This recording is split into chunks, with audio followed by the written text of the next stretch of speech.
Yo les potes, bienvenue dans cette nouvelle vidéo. On va rentrer directement dans le vif du sujet les postos, l'avenir du Paris Saint-Germain. À quoi faut-il s'attendre pour le prochain mercato? À quoi faut-il s'attendre pour le prochain PSG des prochaines années?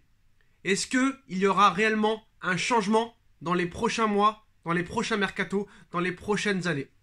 Honnêtement, c'est la question qu'on peut se poser.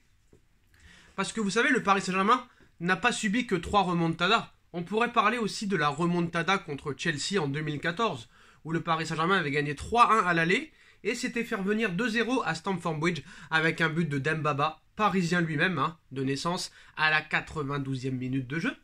Mais bon, c'est pas grave, c'était le début du projet.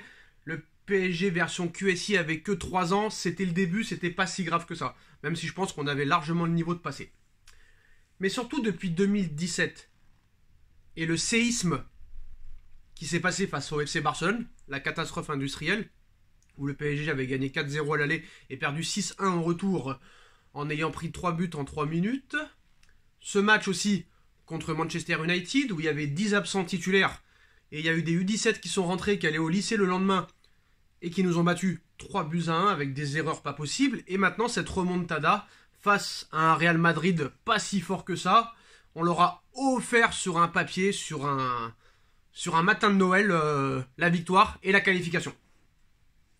En 2014, en 2017, en 2019, on attendait du changement, une révolution, un nouvel environnement, une nouvelle structure, une nouvelle stratégie, une nouvelle façon de gérer cette équipe et de fonctionner. Et on n'a jamais rien eu. Et là, je vous pose la question, est-ce qu'il va y avoir quelque chose dans les prochains mercatos et dès cet été? C'est la question qu'on va se poser. Alors, comme vous le savez, le principal problème au Paris Saint-Germain, c'est l'autorité. Mais le problème aussi, encore au-delà de l'autorité, c'est la façon de gérer un club de football dont le PSG n'a pas le niveau et n'a pas les hommes pour le faire. La preuve, première erreur déjà après cette élimination contre le Real Madrid, c'est de laisser en place Nasser Al-Khelaifi. À 8 mois de la Coupe du Monde, est-ce que la stratégie peut réellement changer? Est-ce que la façon de recruter peut réellement évoluer? J'ai des gros doutes. Parce que, comme vous le savez, il y a beaucoup de supporters parisiens footix qui pensent qu'on peut gérer une crise, une après-crise, avec des stars. Malheureusement, c'est pas comme ça que ça marche. C'est pas comme ça que ça marche. Une équipe doit faire confiance en ses jeunes, en ses cadres, et doit construire une équipe sur plusieurs années. L'été dernier, ça a été un mercato catastrophique, même si peut-être même moi le premier et beaucoup d'autres pensaient que c'était un mercato XXL, ça a été un mercato catastrophique. Voilà, catastrophique. Le problème, c'est que est-ce que le PSG va changer cette stratégie d'attirer des stars plutôt que des joueurs qui veulent réellement mouiller le maillot et qui ont tout à prouver? Par exemple, l'exemple du milieu de terrain. Paris a un réel problème au milieu de terrain, on le sait. Des joueurs pas au niveau, pas réguliers, pas au niveau, pas réguliers, et en plus de ça, souvent blessés. Le problème Draxler, Herrera, Paredes, Idrissa Gueye, Danilo Pereira et Verratti, qui est souvent absent quand même, il faut le dire, et qui nous a pas réellement aidé à passer un cap, et Marco Verratti est notre meilleur milieu de terrain. Malheureusement, ça manque de complémentarité. Le Paris Saint-Germain, à l'heure où on parle, le 28 mars 2022, est intéressé par 2 milieux de terrain. 2 milieux de terrain français. 2 milieux de terrain internationaux. Lequel va-t-il choisir?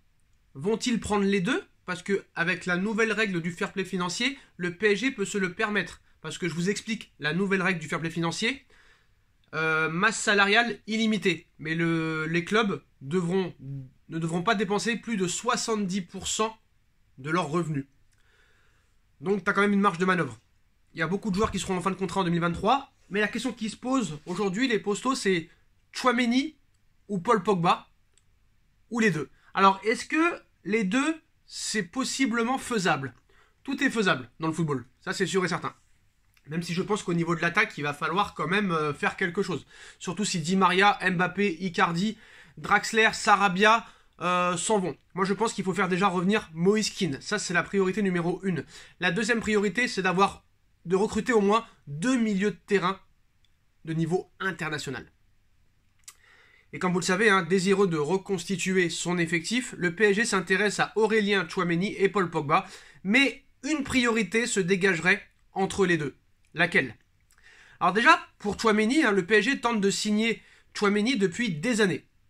Auteur de belles performances sous les couleurs de l'AS Monaco depuis son arrivée en janvier 2020 en provenance de Bordeaux pour 18 millions d'euros, Aurélien Tchouaméni serait dans le viseur du Paris Saint-Germain pour l'été prochain afin de redynamiser son milieu de terrain. Et d'après les informations du journaliste Santi Anawana de Foot Mercato, cette piste n'est pas vraiment une nouvelle pour le Paris Saint-Germain puisque cela fait déjà quelques années que le club de la capitale suit l'international français de 22 ans, notamment quand Antero Henrique était encore au club en tant que directeur sportif. Toutefois, Nasser Al-Khelaifi et les décideurs parisiens ne font pas du milieu de terrain de l'AS Monaco leur priorité absolue pour l'été prochain. Erreur monumentale. Alors vous allez me dire, mais Sacha, pourquoi Paris ne va pas les yeux fermés sur Aurélien Tchouaméni? Alors déjà, combien ça coûte Aurélien Tchouaméni? L'AS Monaco l'a clairement dit hier, ça coûtera minimum 60 millions d'euros pour Aurélien Tchouaméni. Bon, franchement, pour moi, Tchouaméni doit incontestablement faire partie des 5 priorités du Paris Saint-Germain en termes de recrues. Le mec a tout pour lui. Il est jeune, il est rapide, il a une très grande intensité, il court beaucoup, il prend ses responsabilités, il n'a pas peur de frapper au but.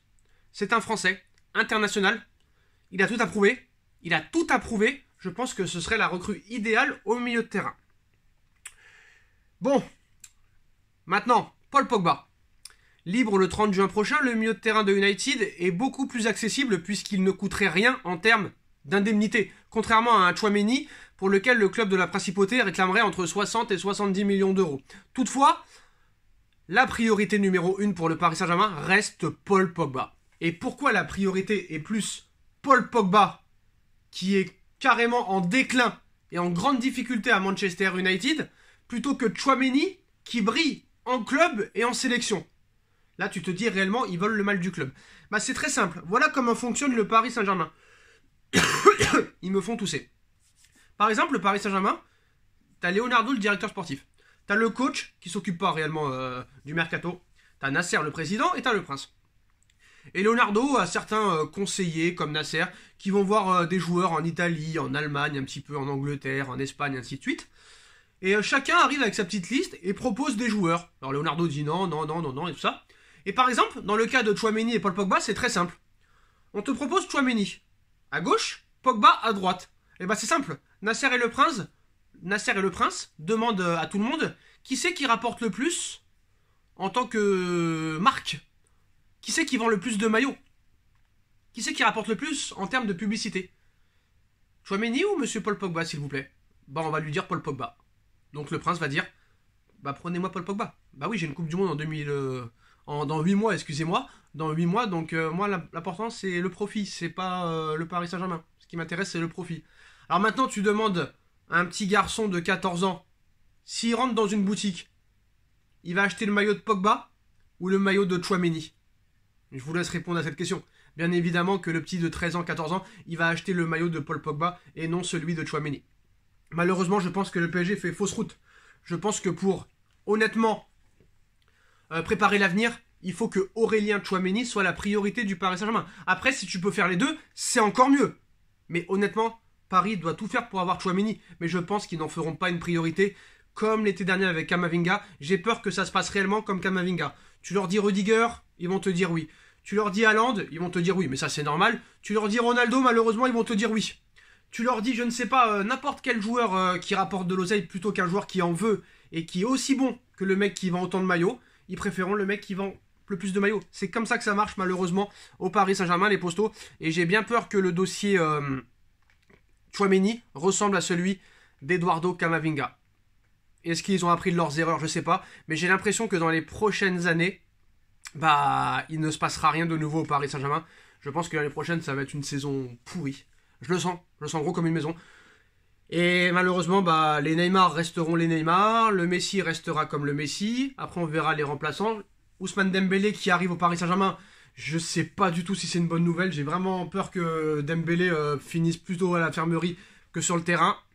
Donc je le sens pas. Donc il n'y a pas d'accord hein, entre Aurélien Tchouaméni et le Real Madrid. Donc tout reste possible. J'ai peur honnêtement que le PSG, pour faire plaisir aux supporters, fasse semblant de s'intéresser à Tchouaméni pour leur faire dire genre vous voyez on s'intéresse à lui mais bon c'est compliqué, mais leur priorité restera Paul Pogba au milieu de terrain. Après si tu peux faire les deux ce serait magnifique parce qu'on a vu une certaine complicité et complémentarité il y a quelques jours en équipe de France contre la Côte d'Ivoire entre Tchouaméni et Paul Pogba. Et le Paul Pogba de l'équipe de France n'est pas du tout le même qu'à Manchester United. C'est le jour et la nuit. Mais je pense que Tchouaméni vraiment a tout pour être la future pépite au milieu de terrain du Paris Saint-Germain. Voilà. Honnêtement, il faut y aller. 60 millions, je dis pas que c'est cadeau, mais quand t'as 22 ans, franchement, Tchouaméni, il faut le faire signer à tout prix les postaux. Je suis sûr que c'est un gars qui ne cherche pas les histoires, qui va tout donner sur le terrain. Un peu genre à la Matuidi, un peu genre à la N'Golo Kanté. C'est exactement ça qu'il nous faut. Honnêtement, il faut que le PSG aille sur Tchouaméni, mais j'ai peur qu'ils choisissent plutôt le marketing en prenant Paul Pogba. C'est leur façon de faire. Et il ne faut pas s'attendre à une grosse révolution dans les années à venir parce que j'ai l'impression que le PSG n'en a pas envie. N'en a pas envie. Ils en ont fait une marque. On ouvre des boutiques à New York, on ouvre des boutiques un peu partout dans les quatre coins du monde. Mais on ne s'intéresse pas réellement aux sportifs et au terrain. C'est ça. On ne fait pas confiance aux jeunes. On ne recrute pas des joueurs qui en veulent, qui veulent mouiller le maillot, qui ont tout approuvé. On ne recrute pas en Ligue 1 parce que la Ligue 1 ne fait pas rêver. Et ne fait pas rêver non plus les supporters, les nouveaux supporters du Paris Saint-Germain. C'est ça le problème. Et c'est comme ça qu'ils interprètent un petit peu les choses. Et c'est ça leur façon de gérer cette équipe. Elle n'est pas la bonne pour moi. Donc faut pas s'attendre à des révolutions. Faut pas s'attendre aussi à une révolution dans le jeu. Je n'y crois pas. Je n'y crois pas, honnêtement. Allez voir les matchs de Emery de 2016 à 2018, les matchs de Laurent Blanc et les 6 premiers mois de Tourelle. Depuis, on va dire, sans vous mentir, hein, depuis janvier 2019, Paris n'a pas réussi à faire 4 matchs bons d'affilée dans le jeu. 4 bons matchs d'affilée, on n'a pas vu depuis janvier 2019. C'est une preuve et c'est une réalité. Voilà les postos. Dites-moi en commentaire ce que vous en pensez. On like, on partage, on commente, on s'abonne. Et on se retrouve très vite pour une nouvelle vidéo les postos. Tchuss.